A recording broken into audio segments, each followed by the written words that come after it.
Hey guys, welcome back to my channel. Thank you so much for clicking on my video. So guys, if you're new to my channel, I also do natural hair on this channel, and I haven't really done a natural hair video in a long time because, to be honest with you guys, like I just really haven't been happy with the state of my natural hair. So I have my door open, so if there's noise, please just excuse that. Also, if I keep looking this direction, I have a mirror in front of me and I just like want to check that my hair still looks okay. Situation, like I literally got to a point where I was just literally so unhappy with my natural hair. To cut a long story short, I've been natural my whole life, so my mom never ever let me relax my hair. 2013 I relaxed my hair because I had dyed my hair blonde, and then my hair all fell off, and since 2014 is when I started to start the journey all over again. So 2014 to 2020 is like 6 years. Like my hair really should be like tailbone length by now. My hair reached a growth plateau and I'm just tired of my hair not growing past a certain length. Okay, if you still right here and you've been on your hair journey for 5 years, there's a problem. So if you're new to my channel, I once went for ozone therapy, and in 2018 I feel like that's when my hair was really good. It was full, it was long, it really grew, you know, after I had this ozone therapy and I was doing certain things. And gradually, you know, ever since then, I noticed a very big change in my hair. So I'll put in a picture, but you can see my hair is very full, long, like from root to tip, it was full and, you know, thick. Even my hairline grew back like miraculously. Me, my cousin, and like some friends of mine were speaking, and we were just all complaining about our natural hair, like how we're just so tired and like we're just not seeing results. And then we came to an agreement and we made a pact to say, you know, we're just going to give our hair the next 6 months and give our hair our all. And then if we still don't see results, then we can, you know, take decisions. So I had to really sit back and look at what was I doing when my hair was really at its best stage. And I realized that I actually wasn't putting in all the effort that I was putting when my hair was really thriving. I've come up with like four things that are important for you to actually grow your hair, or that I'm going to be doing to get my hair back to that stage. And also to help my hair break past this growth plateau that it always reaches. Like my hair has always been in this kind of length, and I'm just so ready for it to grow past this length. And another reason why that's important, I know people always say that you shouldn't stress about length, you should stress about your hair being healthy. But if your hair is growing, that's the number one sign that your hair is very healthy and that you're taking care of it. If your hair isn't growing, there's something that you should be concerned about. Hey guys, so I just realized I didn't do a length check in the video, which is very important because I need to be able to track my growth and my progress. It's probably just getting to almost armpit length. We're approaching armpit length. Side, this is how long my hair is right now, just over my chin, and this is before I actually trim my hair. So I reckon after trim, I'm gonna cut off about that much. It's gonna be like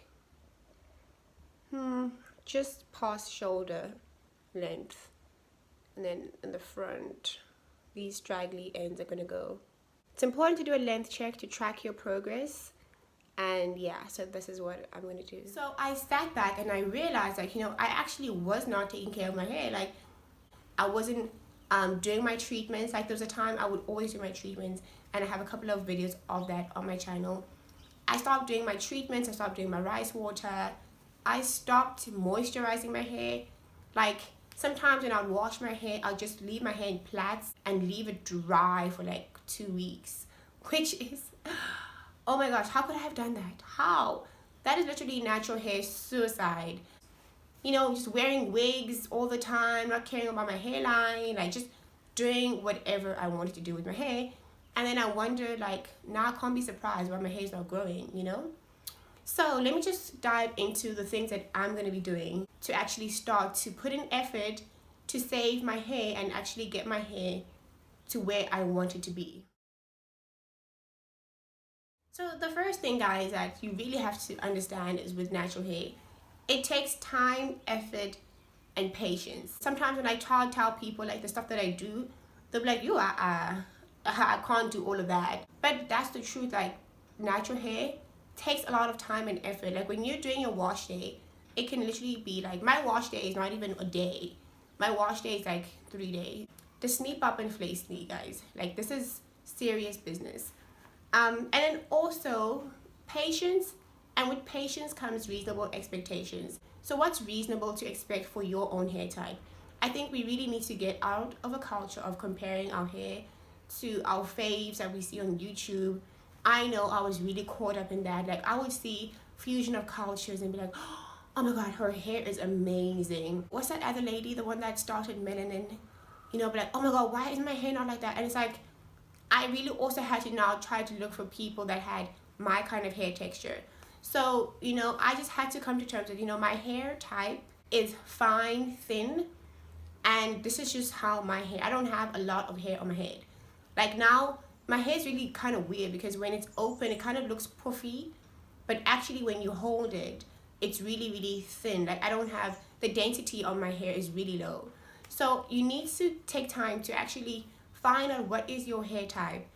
I'm not even 100% sure like what my actual hair type is, because I know like people are very sensitive about people labeling their hair 4C any old how. It's important to know because you need to know, is your hair low porosity, high porosity. Knowing all of these things will help you, you know, look after your hair, because if you're high porosity, there's certain things that you can do and can't do, or that you shouldn't do. If you're low porosity, there's certain things that you shouldn't do, you know. So but if you don't know, you'll just watch a YouTube video and just, you know, that's how you just go applying everything that you see on YouTube onto your hair. Whereas like if you have that knowledge, you'll be able to be selective about what would work for your hair. Another thing that I'm going to do is going back to the basics with my treatments. So I've actually started implementing these things. As you see now, my hair has improved because I started doing these things at the start of lockdown. So it's been like almost 2 months of me doing all the stuff that I'm talking about. I've already started and I just want you guys to join me. So also this is kind of like a before video for me as well. And maybe at the end of the year, I will look back and hopefully my hair looks way different than this. But let's get back to the treatments. So before, what I would always do was I would always pre-poo my hair before I wash my hair. And some of these are on my channel. So I do have a pre-poo video. I would always deep condition my hair with my DIY avocado treatment. That's also on my channel. And I would rice water. I was always using rice water, which I think really, really helped my hair grow, which I haven't done a video on rice water. What I also want to incorporate now is hot oil treatments. I just realized that my scalp is just not the same. All of a sudden my scalp is so dry, flaky, and you know what they say, healthy scalp, I don't know if they say this, but but I'm sure if your scalp is healthy, your hair will be able to grow properly. So I'm trying to order hooded dry from Clicks that I can use with my hot oil treatments that you just attach your hair dryer onto, because heat is very, very important for really opening up the hair follicles and allowing the moisture to penetrate the hair follicle. Onion juice treatments. I've seen on this other channel that onion juice really helps your hair to thicken up, because that's one thing with my hair. I feel like my hair is shedding way too much and I just really want my hair to be a little bit thicker for my kind of hair, you know. Obviously, like, I'm not going to turn into a fusion of cultures, but I think my hair can get a little bit thicker and fuller. And then one thing I've also started doing is scalp massages. Scalp massages help with circulation. Getting the blood flow to the scalp also encourages hair growth. So especially with my hairline, guys, like under all of this, the smokes and mirrors. It is smokes. It's really like, I am actually I'm quite sad. I'm quite worried. Like, I feel like my hairline is just receding, disappearing, and I just don't even know what to do, guys. Like, at this point, I'm just gonna have to save money for a hair follicle transplant. Anyway, I've been doing scalp massages to try to get that, you know, circulation to encourage hair growth. So the third aspect that you're gonna have to look at, or that I'm looking at, is protective styling. And I feel like this is also a whole other video, because I think that there is a correct and a wrong way of protective styling. And sometimes most of these hairstyles that we do, we think we're protective styling, but it's actually just really breaking our hair. The main thing that I picked up from my own research is that it's really important to wear your hair in stretched styles. And the reason, because when Afro hair is in a shrunken state, the coils wrap around each other and they break. They rub against each other and they break. When your hair is stretched out, your hair strands are not interfering with one another, so they're able to just grow and stay in that state. Whereas when your hair is shrunken, your hair strands coil up and they start like mingling and intertwining, and that's how you get breakage. And what I've been doing now, I just took it down actually for this video, is I have been protecting my hair using African threading. So I keep my hair in African threading for 2 weeks, and then I take it down and I wash my hair and put them right back. And that has really helped. I think it's really like helping, because also my hair doesn't have a chance to just break. The best thing that you can do for your hair is to leave it alone. If you're wearing your hair out every single day, you will not see growth. Your hair will not grow. That's just how it is. If you're always having to style your hair every day, style your hair, because you're handling your hair will constantly be breaking and you won't see results. Sorry about that rude interruption. And the last thing that I'm going to be going back to is trimming my hair properly. I never took it seriously. It's like, oh, I don't want to cut my hair. But like when I would do it, I would cut off a big chunk, you know? I once went to this hair salon and the lady cut my hair with regular scissors. And I remember cutting my hair as well, and I also use regular schmegular scissors. And that's like hair suicide. Cutting your hair with random scissors is the worst thing you can do for your hair. It is absolutely damaging. And I had no idea that, that really damages your hair. I just thought, hey, these are scissors. I want to cut my hair so I can just cut it. And that's not the case, because when you use random regular schmegular scissors, they're not sharp enough. When you cut your hair with scissors that aren't sharp enough, it can actually cause more damage, because it will cut your hair in a blunt way, and your hair will be prone to actually getting more split ends.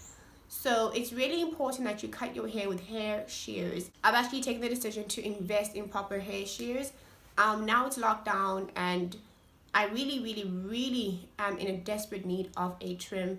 My hair needs to be trimmed ASAP. And I just decided, I'm just going to order these hair shears from this hair company. Perhaps I'll list them down below, but I don't know. I haven't even gotten the shears yet. Invest in proper hair shears that will be only for my hair. Because these scissors are made specifically to cut hair, because there's a way that your hair needs to be cut with the right equipment. You need to listen to your hair. When you need to trim your hair, because with my hair, the ends get very dry, and then I get these random knots in the ends of my hair, and that's what actually causes breakage. So from now on, I'm going to be trimming my hair regularly. As soon as I see it's drying up and there's random knots, then I will trim my hair. So that's basically everything that I think I wanted to cover. My strategy going forward. And like I said, I've been doing this for about almost 2 months already, and I really am, I can feel like my hair is responding slowly but surely. Obviously it takes time.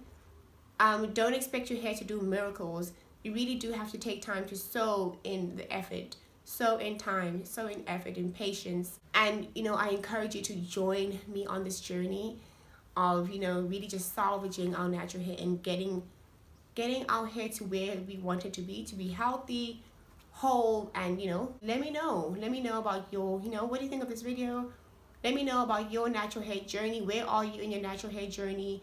Are you satisfied with how your hair is? If you're somebody that's watching this and your hair is thriving, please do leave us tips down below in the comment section. Let us share information, guys. Let us help each other, encourage one another.